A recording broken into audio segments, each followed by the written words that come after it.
In this video, we'll be going over the bass clef for the level 1 bass clef test.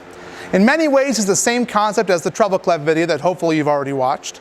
And the same sort of concepts apply. We have our staff, except this time, instead of a treble clef at the beginning of the staff, we have a bass clef. We still have the concept of lines and spaces. We still have the same musical alphabet. A, B, C, D, E, F, G, on and on forever each way. The only difference is our notes are in new places. In this case, the notes of our spaces, A, C, E, G, a lot of people use all cows eat grass as their way to remember that. Then our lines, G, B, D, F, A. People use a lot of different ways of this one. The most common one is good boys do fine always. Another lie, but a good way to remember things. So, if we're trying to find our notes, we're going to use the exact same process that we did with the treble clef notes.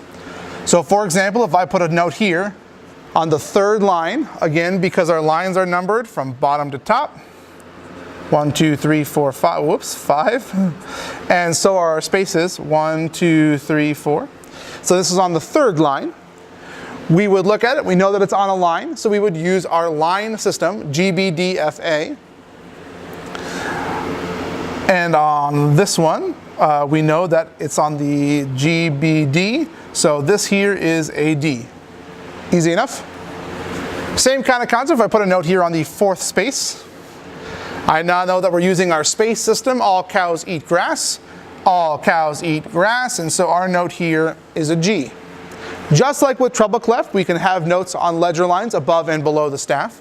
And again, for this test, you'll have to know up to 2 ledger lines, both above and below.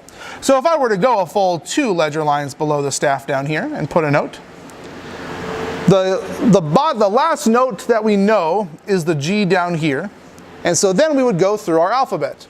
We have G, we have to go down 1 more, then 2 more, then 3 more, and then finally our answer is on the 4th note below G. So G, F, E, D, C. So this note down here on the second ledger line would be a C.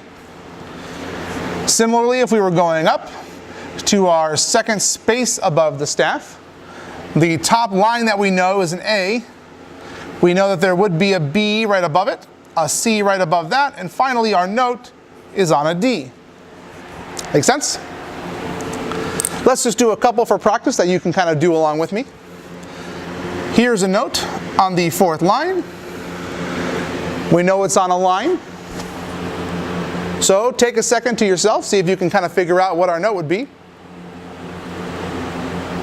Hopefully you're using G, B, D, F, A, good boys do fine always.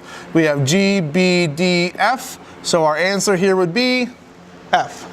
And let's do one more. Here's a note on the second space. Because it's on a space, think about which system you'll use. Hopefully you've chosen all cows eat grass. If so, we have A, C. Our answer here is a C. Just like with the last test, you'll be answered questions in a few different ways. Either I will give you a note, or I will give you the name of a note. In this case, you would write in what it is. We'd be using all cows eat grass, A, C, E, G. Here, we've got an F. On our F, we've got G, B, D, F. I actually just did it up here. So there's our F. Make sense? Finally, you'll get asked questions the same way as on the first test. I might say, what is the note on the 3rd space? So you'd have to know that the numbers of the spaces go from the bottom to the top. 1, 2, 3, and then you would know that this answer is E, and so you would put an E.